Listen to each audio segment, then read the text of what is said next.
ാക്കിയിട്ടുണ്ട്. അതിൽ പങ്കെടുത്തിട്ടുള്ള ആരുടെയും സ്വാധീനം ചെറുതല്ല. ആരൊക്കെ രാഷ്ട്രീയപരമായി അല്ല മത സംവിധാനങ്ങൾ ആ ഒരു ഏർപ്പാടിലും അല്ലാതെ രാഷ്ട്രീയ ഏർപ്പാടിലും ഒക്കെ ആരൊക്കെ അതിനു വേണ്ടി പ്രവർത്തിച്ചിട്ടുണ്ടോ, ആരൊക്കെ അതിൽ പങ്കെടുത്തിട്ടുണ്ടോ, ആരുടെയും സ്വാധീനം ചെറുതായി കാണാൻ കഴിയില്ല. കാരണം ഇതൊരു വ്യക്തിയുടെയോ ഒരു കുടുംബത്തിന്റെയോ പ്രശ്നമല്ല, ഒരു സമുദായത്തിന്റെ, ഒരു ഉമ്മത്തിന്റെ, അതിലേറെ ഇന്ത്യ മഹാരാജ്യത്തെ ന്യൂനപക്ഷങ്ങൾക്ക് വേണ്ടിയുള്ള ശബ്ദമുയർത്തലാണ്. അതുകൊണ്ട് തന്നെ ആരുടെയും ഇടപെടലുകളെ, ആരുടെയും സ്വാധീനങ്ങളെ ചെറുതായി കാണാൻ കഴിയില്ല. അത് പങ്കെടുത്ത മുഴുവൻ പ്രവർത്തകർക്കും അവർ ഏത് പ്രസ്ഥാനങ്ങളെയാണോ പ്രതിനിധാനം ചെയ്യുന്നത് ആ പ്രസ്ഥാനങ്ങൾക്കും ആ സംഘങ്ങൾക്കും അല്ലാഹു തആല എല്ലാ തരത്തിലുള്ള വളർച്ചയും ഉയർച്ചയും നൽകി അനുഗ്രഹിക്കട്ടെ എന്ന് ആത്മാർത്ഥമായി ദുആ ചെയ്യുകയാണ്. അതാണ് നമുക്ക് ആശ്വാസം നൽകുന്ന ഒന്നാമത്തെ വാർത്ത. രണ്ടാമത്തെ, നമ്മളെല്ലാവരും പറഞ്ഞതുപോലെ പാലക്കാട് ജില്ലയിൽ ഇന്നലെ ഉണ്ടായ വാഹനാപകടം, സ്കൂൾ കഴിഞ്ഞ് പരീക്ഷ കഴിഞ്ഞ് കരിമ്പ ഹയർ സെക്കൻഡറി സ്കൂളിൽ നിന്ന് പരീക്ഷ കഴിഞ്ഞ് വീട്ടിലേക്ക് മടങ്ങിയ 5 കൂട്ടുകാരികൾ, ഒരു മകളുടെ സമയം അല്ലാഹു തആല കുറച്ചുകൂടെ നീട്ടിക്കൊടുത്തു എന്ന് വേണം പറയാൻ. 5 പേര് ഒന്നിച്ച് യാത്ര ചെയ്തതിൽ നിദ ഫാത്തിമ, റിദ ഫാത്തിമ, ഇർഫാന ഷെറിൻ, ആയിഷ എന്ന 4 മക്കൾ ആ അപകടത്തിൽ മരണപ്പെടുകയാണ്. പ്രിയമുള്ളവരെ, ഓരോ മരണങ്ങളും നമുക്ക് പാഠമാണ്. നാം എല്ലാ പല ആളുകളും കരുതുന്നത് പോലെ മരണത്തിന് പ്രത്യേക പ്രായമില്ല, പ്രത്യേക രോഗമില്ല, പ്രത്യേക കാരണങ്ങളൊന്നുമില്ല. നമ്മൾ പലപ്പോഴും പല മരണങ്ങൾ നമ്മുടെ വീട്ടിലാണെങ്കിലും കുടുംബത്തിലാണെങ്കിലും കേൾക്കുമ്പോൾ, അറിയുമ്പോൾ പെട്ടെന്ന് അവിചാരിതം എന്നൊക്കെ പറയുമെങ്കിലും നമ്മുടെ ജീവിതത്തിൽ ഒന്നും അവിചാരിതമായി സംഭവിക്കുന്നില്ല. എല്ലാം പ്ലാൻഡ് ആണ്. നമ്മൾ ജനിക്കുന്നതിന് മുമ്പേ എക്സ്പയറി ഡേറ്റ് കുറിക്കപ്പെട്ട ആളുകളാണ്. എന്ന് പറഞ്ഞാൽ നമ്മൾ ജനിച്ചിട്ടില്ല, 4 മാസം ഭ്രൂണമായി നമ്മൾ ഓരോരുത്തരും നമ്മുടെ മാതാവിന്റെ ഉദരത്തിനുള്ളിൽ ഒരു ഭ്രൂണമായി മനുഷ്യക്കുഞ്ഞായി ഉരുത്തിരിയുന്ന സമയത്ത് അല്ലാഹുവിന്റെ കൽപ്പന പ്രകാരം ഒരു മാലാഖ, ഒരു മലക്ക് നിയോഗിതനാവുകയും നമ്മുടെ മരണമടക്കമുള്ള അതിസുപ്രധാനമായ കാര്യങ്ങൾ തീരുമാനിക്കപ്പെടുകയും ചെയ്തിട്ടുണ്ട്. എന്ന് പറഞ്ഞാൽ നമ്മൾ ജനിക്കുന്നതിന് മുമ്പേ തന്നെ നമ്മൾ എന്നാണ് മരിക്കുക എന്ന് മരണത്തീയതി കുറിക്കപ്പെട്ടവരാണ്. നമ്മുടെ അറിവിൽ അജ്ഞാതമായതുകൊണ്ട് സംഭവിക്കുന്ന പല കാര്യങ്ങളെ കുറിച്ചും അവിചാരിതം പെട്ടെന്ന് നമ്മൾ പറയുന്നു എന്ന് മാത്രം. അതുകൊണ്ട് പ്രിയമുള്ളവരെ, എപ്പോ വേണമെങ്കിലും അല്ലാഹു തആല മരണപ്പെട്ട പൊന്നുമക്കൾക്ക്, ചെറിയ മക്കളായതുകൊണ്ട് അവർക്ക് വേണ്ടി നമ്മൾ പ്രത്യേകം പ്രാർത്ഥിക്കേണ്ട കാര്യമില്ല. ഓൾറെഡി അവർ സ്വർഗത്തിന്റെ അവകാശികളാണ്. നമ്മൾ പ്രാർത്ഥിക്കേണ്ടത് ആ മക്കളുടെ പ്രിയപ്പെട്ടവർക്ക് വേണ്ടിയാണ്.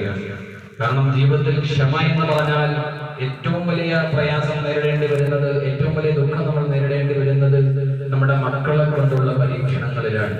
അല്ലാഹു തആല ആ മക്കളെ നഷ്ടപ്പെട്ട മാതാപിതാക്കൾക്ക്, അവരെ ജീവന തുല്യം സ്നേഹിച്ച ആ കുടുംബത്തിന് അല്ലാഹു തആല ക്ഷമയും സമാധാനവും നല്ല പകരവും നൽകി അനുഗ്രഹിക്കുമാറാവട്ടെ. ഈ ക്ഷമയെന്ന് പറയുന്ന സംഗതി കേൾക്കാനും പറയാനൊക്കെ നല്ല രസമായിരിക്കും. പക്ഷേ ഒരു പഴഞ്ചൊല്ല് പറയണ പോലെ ആരാന്റെ അമ്മയ്ക്ക് ഭ്രാന്ത് പിടിക്കുമ്പോൾ കാണാൻ നല്ല ചേലാണ്. മറ്റുള്ളവരോട് ക്ഷമ പറയാനോ ഉപദേശിക്കാനൊക്കെ നമുക്ക് എളുപ്പമാണ്. സ്വന്തം ജീവിതത്തിൽ അതിൻ്റെ പ്രയാസം ഉണ്ടാകുമ്പോൾ, രോഗമായിട്ടോ മരണമായിട്ടോ മറ്റുള്ള അപകടങ്ങളായിട്ടോ മുസീബത്തായിട്ടോ നമ്മളെയോ നമ്മുടെ മക്കളെയോ ഒക്കെ നമുക്ക് പരീക്ഷണങ്ങൾ വരുമ്പോൾ അത് സഹിക്കുക എന്നുള്ളത് ഇന്നക്കലമിൻ അസ്മിൽ ഉമൂർ എന്നാണ് പരിശുദ്ധ ഖുർആൻ പരിചയപ്പെടുത്തിയത്. അത്ര ഈമാനില്ലാത്ത ആളുകൾക്ക് അത് കഴിയൂല. നമുക്ക് സ്വർഗം അല്ലാഹു നൽകാമെന്ന് ഏറ്റത് ഈ ക്ഷമയുടെ പേരിലാണ്. അല്ലാഹുവിന്റെ കൂട്ട് അല്ലാഹു വാഗ്ദാനം ചെയ്തത് ജീവിതത്തിൽ പ്രയാസങ്ങൾ ഉണ്ടാകുമ്പോൾ ഇന്നാ ലില്ലാഹി വ ഇന്നാ ഇലൈഹി റാജിഊൻ. അല്ലാഹുവിന്റെ പരിശുദ്ധ ഖുർആൻ സൂറത്തുൽ ആലി ഇംറാനിനോട് പറയുന്നുണ്ട്, നിങ്ങളെ അല്ലാഹു തആല പരീക്ഷിക്കുക തന്നെ ചെയ്യും. നിങ്ങളിലും നിങ്ങളുടെ സന്താനങ്ങളിലും നിങ്ങളുടെ സമ്പത്തിലും ഒക്കെ പല വിധങ്ങളിലുള്ള പരീക്ഷണങ്ങൾ അല്ലാഹു നിങ്ങൾക്ക് തരും. ഫബശ്ശിരിസ് സ്വാബിരീൻ. നബിയെ, ആ പ്രയാസങ്ങളെ ക്ഷമയോടെ നേരിടുന്ന ആളുകൾക്ക് അങ്ങ് സന്തോഷ വാർത്ത അറിയിക്കണം.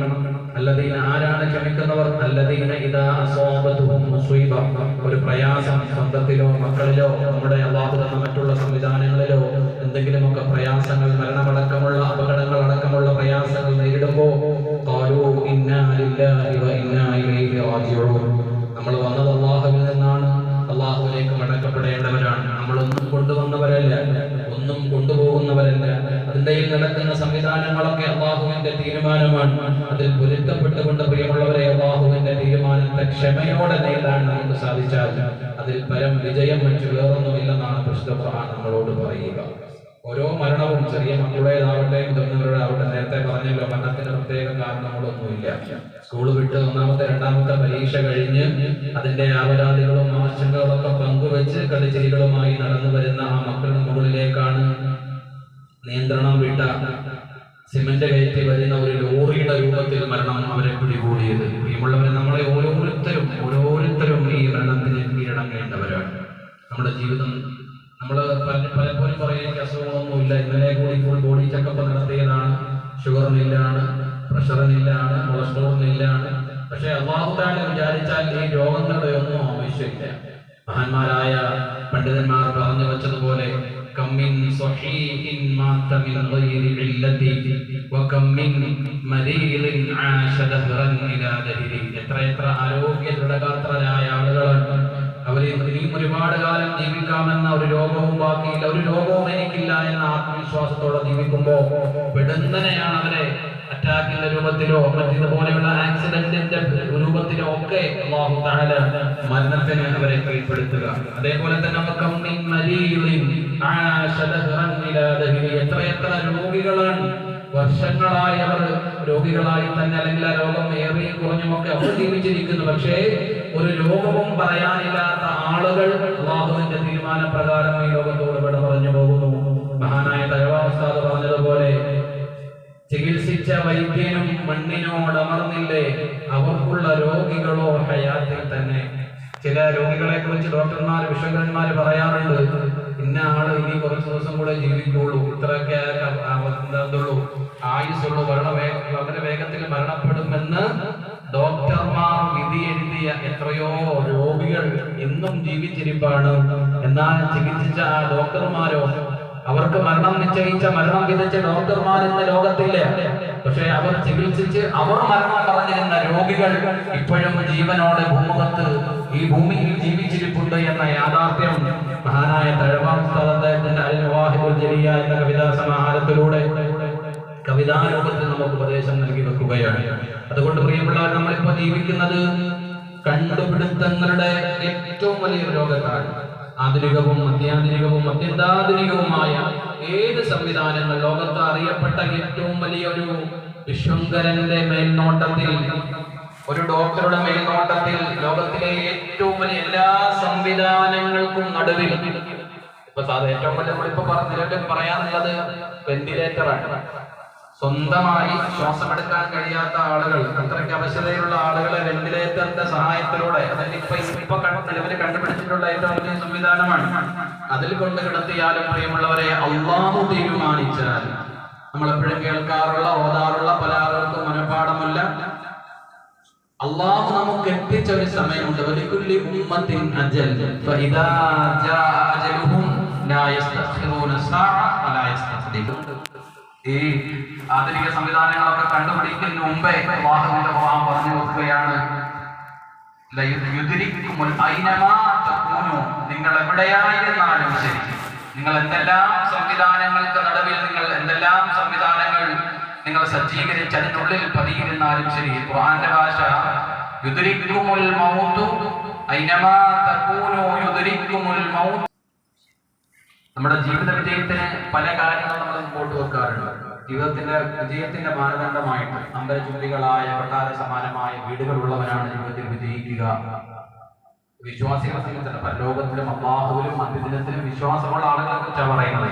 അവരുടെ വിജയം എന്ന് പറഞ്ഞാൽ, നമ്മൾ പലരും പല കണക്കുകൂട്ടുന്ന ഈ പറഞ്ഞ പോലെ വലിയ വീടുകൾ, അതേപോലെ തന്നെ വില കൂടിയ വാഹനങ്ങൾ, കോടിക്കണക്കിന് അല്ലെങ്കിൽ ലക്ഷക്കണക്കിന് രൂപ ബാങ്ക് ബാലൻസ്, നല്ല ജോലി, ഇതൊക്കെ ഉള്ള ആളുകളാണ് ജീവിതത്തിൽ വിജയിക്കുക. എന്നാലല്ല, അത് നമ്മുടെ കണക്കുകൂട്ടലാണ്. അല്ലാഹു ഖുർആൻ പറയുന്നത്, നമ്മുടെ ഓരോ ശരീരവും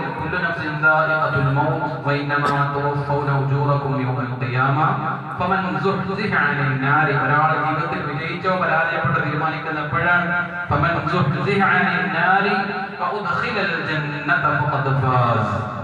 നരകത്തിൽ നിന്ന് വിദൂരത്തിലാക്കപ്പെട്ട് സ്വർഗത്തിൽ കടക്കാൻ ആർക്ക് സാധിച്ചോ അവൻ ഈ ലോകത്ത് ജീവിക്കുമ്പോൾ പണ്ഡിതനായാലും പാമരനായാലും ദരിദ്രനായാലും സമ്പന്നനായാലും കഥയില്ല.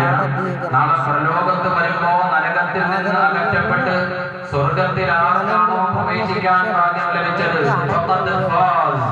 അവനാണ് തീർച്ചയായും വിജയിച്ചത്. ജീവിതത്തിൽ വിജയം വരിച്ചവർ അവരാണെങ്കിൽ അല്ലാഹുവിന്റെ പരിശുദ്ധ ഖുർആൻ അവിദഗ്ധമായി നമ്മളോട് പ്രസ്താവിക്കുമ്പോൾ പ്രിയമുള്ളവരെ, അതിനുവേണ്ടിയാകണം നമ്മുടെ പരിശ്രമം. മരണമുണ്ട് എന്ന് ആർക്കും തർക്കമില്ലല്ലോ.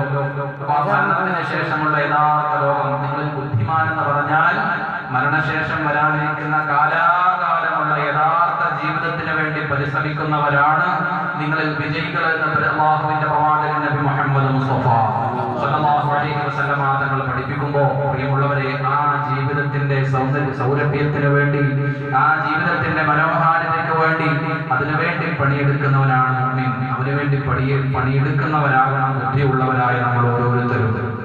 അല്ലാഹു ജീവിതത്തിൽ നമുക്ക് ഒരുപാട് ലക്ഷ്യങ്ങൾ, ഒരുപാട് കടമകൾ, കടപ്പാടുകൾ, പടച്ച റബ്ബിനോട്, പടപ്പുകളോട് ഒരുപാട് കടമകളും ബാധ്യതകളും നമുക്ക് ബാക്കിയാക്കിയിട്ടുണ്ട്. എപ്പോഴാണ് മരണപ്പെടുക എന്ന് പറയാൻ കഴിയില്ല. ഓരോ ദിവസവും നമ്മൾ മരണത്തെ മുമ്പിൽ കാണണം. അല്ലാഹുവിന്റെ പ്രവാചകൻ പറഞ്ഞതുപോലെ മരണമാകുന്ന ദുനിയാവിന്റെ എല്ലാ സൗകര്യങ്ങളെയും, എല്ലാ സംവിധാനങ്ങളെയും, എല്ലാ ആസ്വാദനങ്ങളെയും മുറിച്ചു കളയുന്ന മരണമാകുന്ന യാഥാർത്ഥ്യത്തെ നിങ്ങൾ ധാരാളമായി ഓർക്കുക. എന്തിനു വേണ്ടിയെന്നറിയോ? രണ്ട് കാര്യങ്ങളാണ്. ചെയ്തുകൊണ്ടിരിക്കുന്ന തിന്മയിൽ നിന്ന് മാറി നിൽക്കാൻ നമുക്കത് സഹായകമാകും. അല്ലാഹുവേ, ഞാൻ നാളെ മരിക്കേണ്ടവനാണല്ലോ എന്തുണ്ട് കയ്യിൽ, ആ ഒരു ബോധം ഉണ്ടാകുമ്പോൾ ചെയ്തുകൊണ്ടിരിക്കുന്ന തിന്മയിൽ നിന്ന് മാറി ചിന്തിക്കാൻ ഒരു അവസരമാണ്.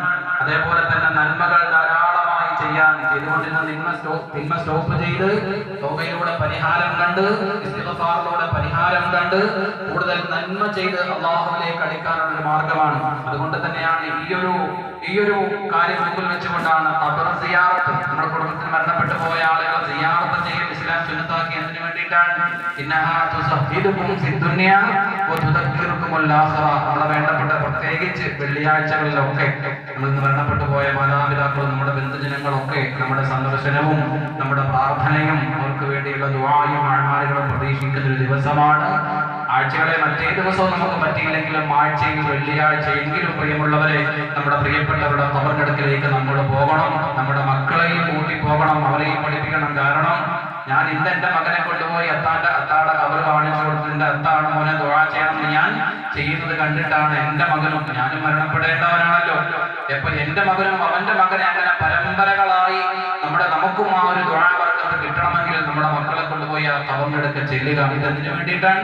ആ ഖബർ കാണുമ്പോഴെങ്കിലും അല്ലാഹുവേ, ഞാനും നാളെ മരണപ്പെടേണ്ടവനാണല്ലോ, മരണത്തെ കുറിച്ച് ബോധമുണ്ടാകാൻ, ദുനിയാവിനോട് വിരക്തി ഉണ്ടാവാൻ, കാലാകാലം നമുക്ക് കഴിയാൻ, ഈ ലോകത്ത് താമസിക്കാൻ കഴിയൂല, ജീവിക്കാൻ കഴിയൂല, അല്ലെങ്കിൽ നാളെ പോകേണ്ടവരാണെന്നൊരു ബോധത്തിന് വേണ്ടി, ഒരു ബോധ്യത്തിന് വേണ്ടി നമുക്ക് ഖബർ സിയാറത്ത് സുന്നത്താക്കപ്പെട്ടതുപോലെ തന്നെ മരണത്തെ കുറിച്ച് എത്രമാത്രം നമ്മൾ ഓരോ ദിവസവും ഓർക്കുന്നു, അത്ര കണ്ട് നന്മയിലേക്ക് അടുക്കാനും തിന്മയിൽ നിന്ന് മാറി നിൽക്കാനും നമുക്കത് സഹായകമാകും. ഒരു ഇംഗ്ലീഷ് കവി പറഞ്ഞു വെച്ചതുപോലെ, miles to go before I sleep. ഉറക്കമാകുന്ന മരണത്തിലേക്ക് ഞാൻ വീഴുന്നതിന് മുമ്പേ ഒരുപാട് കാര്യങ്ങൾ എനിക്ക് ചെയ്തു തീർക്കാൻ, ഓരോ ദിവസവും ചെയ്തു തീർക്കേണ്ട കാര്യങ്ങൾ. അനക്കമറ്റ് നിദ്രയിൽ ലയിപ്പതിന് മുമ്പതായി എനിക്ക് ദീർഘദൂരമുണ്ട് വിശ്രമം നടക്കുവാൻ. മരണമാകുന്ന അനക്കമറ്റ് ഒന്നും ചെയ്യാൻ കഴിയാതെ നിലവിലെ ഞാൻ ഉണ്ടല്ലോ അങ്ങനെയൊക്കെ അഹങ്കാരം പറഞ്ഞ മനുഷ്യൻ തന്റെ ശരീരത്തിൽ വന്നിരിക്കുന്ന ഒരു ഇച്ഛയെ പോലും സ്വന്തമായി ആട്ടിവിടാൻ കഴിയാതെ, സ്വന്തം ഒന്ന് കുളിക്കാനോ എടുത്തൊരുങ്ങാനോ കഴിയാതെ മറ്റുള്ളവരുടെ സേവനം കാത്തുകിടക്കുന്നവരും ശവമായി വെറും മയ്യിത്തായി മാറുന്നതിന് മുമ്പേ എന്നിൽ ആരോഗ്യമുള്ളപ്പോ, എന്നിൽ ആയുസ്സുള്ളപ്പോ, എന്നിൽ സമ്പത്തുള്ളപ്പോ അല്ലാഹു ചില കടമകളും കർത്തവ്യങ്ങളും എന്നിൽ ഏൽപ്പിച്ചിട്ടുണ്ട്. അത് പൂർത്തീകരിക്കാതെ പോയാൽ എന്നെ പോലെ പരാജയപ്പെട്ടവൻ വേറെ ഉണ്ടാവൂല. അതുകൊണ്ട് പ്രിയമുള്ളവരെ, പടച്ചറപ്പിനോട്, പടപ്പുകളോടുള്ള കടമകൾ പാലിച്ച് 4 മക്കളുടെ മരണം ഇന്നലെ കണ്ടു. ഇന്ന് ആ മക്കൾ ഒരേ ഖബറിൽ അടങ്ങുകയാണ്. പാലക്കാട് ജില്ലയിലെ മണ്ണാർക്കാട് ഇന്നലെ മരണത്തിന്റെ കാര്യം പറയാൻ വെറും 11ഓ 12ഓ 8ാം ക്ലാസ്സിൽ പഠിക്കുന്ന മക്കളാണ് 4 പേര്. ആരോഗ്യ പ്രായം ഒരു പ്രശ്നമല്ല, രോഗം ഒരു പ്രശ്നമല്ല. നമ്മുടെ വീട്ടിലൊക്കെ നമ്മുടെ ഉമ്മമാരോ വാപ്പമാരോ ഒക്കെ എത്രയോ കാലമായി രോഗികളായി കഴിയുന്നവരുണ്ട്. മരണവരെ പിടിച്ചിട്ടില്ല, പക്ഷെ അവർ ജീവിച്ചിരിക്കെ രോഗികളായി അവർ തുടർന്നു പോകും. ആ സമയത്ത് തന്നെ ചെറിയ മക്കളൊക്കെ അല്ലേ, ഒരു കാരണവും പറയാനില്ലാതെ മരണപ്പെട്ടു പോകുന്ന യാഥാർത്ഥ്യം നമ്മൾ കാണുന്നവരാണ്. നമ്മൾ അല്ലാഹു ഈ ലോകത്തേക്ക് മെത്തേഡുണ്ട്. ആദ്യം വാപ്പ, പിന്നെ മകൻ, പിന്നെ കൊച്ചുമകൻ, അങ്ങനെ ഇങ്ങോട്ട് വരിക. പക്ഷെ ഒരു തിരിച്ചുപോക്കിന് അള്ളാഹു പറഞ്ഞ മെത്തേഡ് സ്വീകരിക്കാറില്ല. ഉപ്പയും ഉപ്പാപ്പയും ഒക്കെ ജീവിച്ചിരിക്കെ രോഗങ്ങളൊന്നും പറയാനില്ലാത്ത, പ്രായം പോലും പറയാനില്ലാത്ത ചെറിയ മക്കളെ അള്ളാഹുവിന്റെ തീരുമാനം പ്രകാരം മലക്കുൽ മൗത്ത് അസ്റായിൽ നിന്ന് കൂട്ടിക്കൊണ്ടുപോകുന്നത് നമ്മൾ കണ്ടുകൊണ്ടിരിക്കുകയാണ്. പ്രിയമുള്ളവരെ, അവിതർക്കിതമായ, എപ്പോഴെന്നറിയാത്ത, രംഗബോധമില്ലാത്ത കോമാളിന്നൊക്കെ അതിനെക്കുറിച്ച് അറിവില്ലാത്ത ആളുകളാണ്. രംഗബോധത്തോടുകൂടി തന്നെ, അള്ളാഹുവിന്റെ അറിവോടുകൂടെ തന്നെ, അള്ളാഹുവിന്റെ തീരുമാനം പ്രകാരം തന്നെയാണ് ഓരോ ആൾക്കും മരണമടക്കമുള്ള ഓരോ മുസീബത്തും ഓരോ സംഭവവും അരങ്ങേറുന്നത്. നമ്മളതിന് തയ്യാറായിരിക്കുക എന്ന് മാത്രം. ആരോടും പരിഭവമില്ലാതെ, ആരോടും വഴക്കോ വക്കാണമോ ഒന്നുമില്ലാതെ നല്ല സൗഹൃദത്തോടെ നമുക്ക് മരണപ്പെടാൻ സാധിച്ചാൽ അതാണ് ഏറ്റവും നല്ല കാര്യം. സാധാരണ മയ്യത്ത് നമസ്കാരം നടക്കുന്ന പള്ളികളിലൊക്കെ, മഹല്ലത്തുകളൊക്കെ മയ്യത്ത് മുമ്പിൽ വെച്ചിട്ട് നമസ്കാരത്തിന് മുമ്പോ ശേഷമോ ഒക്കെ ഇമാം പറയാറുണ്ട്, ആർക്കെങ്കിലും എന്തെങ്കിലുമൊക്കെ പൊരുത്തക്കേട് ഉണ്ടെങ്കിൽ പൊരുത്തപ്പെട്ട് കൊടുക്കണോ. അത് ഇമാമല്ല പറയേണ്ടത്, പിന്നെ മയ്യത്തിന്റെ ബന്ധുക്കളാ അവരും അല്ല പറയേണ്ടത്. സാമ്പത്തികമായിട്ടാണെങ്കിലും അല്ലാതെ വാക്കാലോ പ്രവൃത്തിയാലോ എന്തെങ്കിലുമൊക്കെ വന്നു പോയിട്ടുണ്ടെങ്കിൽ നിങ്ങൾ ഈ മയ്യത്തിന് പൊരുത്തപ്പെട്ട് കൊടുക്കണം. കേവലം ചടങ്ങ് മാത്രമാണ്, അതുകൊണ്ടൊരു പ്രയോജനം കിട്ടാനില്ല. ഇത് ചിന്തിക്കേണ്ടത് ആരാണ്? ആ കിടക്കണ മയ്യത്താകുന്നതിന് മുമ്പേ ചിന്തിക്കണം. ഞാൻ കൊടുക്കാനുള്ള പൈസ എന്റെ സഹോദരൻ ഏറ്റാൽ, സഹോദരന്റെ പേര് പറഞ്ഞ് പറയും, ഈ മരിച്ച ആളിന്റെ സാമ്പത്തിക ബാധ്യത സഹോദരൻ പിന്നെ ഷുക്കൂർ ഏറ്റിട്ടുണ്ട്. അപ്പൊ കേൾക്കുന്ന ആള് പറയാം, ഷുക്കൂർ ആദ്യം തരാനുള്ള തന്നാൽ മതിയായിരുന്നു. ഈ ഷുക്കൂർ ഏറ്റത് കൊണ്ട് കാര്യമായില്ലല്ലോ. ഈ ഷുക്കൂർ അതിന്റെ പൈസ വേണ്ടപ്പെട്ടവർക്ക് കൊടുത്തു വീടാതെ ഈ മയ്യത്തിന് പരിഹാരമാവില്ല. അള്ളാന്റെ പ്രവാചകൻ നബി മുഹമ്മദ് മുസ്തഫ, അള്ളാന്റെ പ്രവാചകൻ പറയുകയാണ്, ഒരു മനുഷ്യന്റെ, ഒരു ഷഹീദിന്റെ, അല്ലാഹുവിന്റെ ദീനിന്റെ വളർച്ചയ്ക്ക് വേണ്ടി, യോഗ്യതയ്ക്ക് വേണ്ടി, നിലനിൽപ്പിന് വേണ്ടി ഷഹീദായ രക്തസാക്ഷിയായ സ്വഹാബത്തിന് അല്ലാഹു തആല എല്ലാ പാപങ്ങളും പുറത്തു കൊടുക്കും. ഇല്ലദൈൻ, കടമൊഴികെ. കടമെന്ന് പറയുന്ന ഒരു ബാധ്യത പടപ്പുമായി ബന്ധപ്പെട്ടതാണ്, പടച്ചവനുമായി ബന്ധപ്പെട്ടതല്ല. പടപ്പുമായി ബന്ധപ്പെട്ട കടമെന്ന് പറയുന്ന ബാധ്യത ബാക്കിയായി ഒരാൾ മരണപ്പെട്ടാൽ അദ്ദേഹം ഷഹീദാണെങ്കിലും എത്ര പവർ പറയാനുള്ള, സ്വർഗത്തിലെ ഏറ്റവും ഉന്നത പവറുള്ള ആളുകളാണ്. അങ്ങനത്തെ ഷഹീദൻ ശുഹദാക്കൾക്ക് പോലും പൊറുക്കപ്പെടാത്തൊരു പാപമുണ്ടെങ്കിൽ അത് കടമാണ്. അതുകൊണ്ട് കടം കൊടുത്തു വീടുന്നത് വരെ, അള്ളാഹുവിന്റെ പ്രവാചകന്റെ കാലത്ത് പ്രവാചകനെ കടമുള്ള സഹാബത്തിന് വേണ്ടി നമസ്കരിച്ചിട്ടില്ല, നമസ്കരിക്കൂല. ഏതെങ്കിലും സഹാബികൾ ആ കടം ഏറ്റെടുത്ത് വീട്ടാമെന്ന് ഉറപ്പ് പറയാത്തിടത്തോളം കാലം പ്രവാചകൻ അവർക്ക് വേണ്ടി മയ്യത്ത് നിസ്കരിക്കൂലായിരുന്നു. ഹദീസിലെ കാണാൻ കഴിയും. അത്രയ്ക്ക് ബാധ്യതയുള്ള ഒരു വിഷയമാണ് പടച്ചറപ്പിനോടും പടപ്പുകളോടും ഒക്കെ. സൂറത്തുൽ പരിശുദ്ധ ഖുർആൻ ഏറ്റവും വലിയ സൂറത്തുൽ ബഖറയാണ്.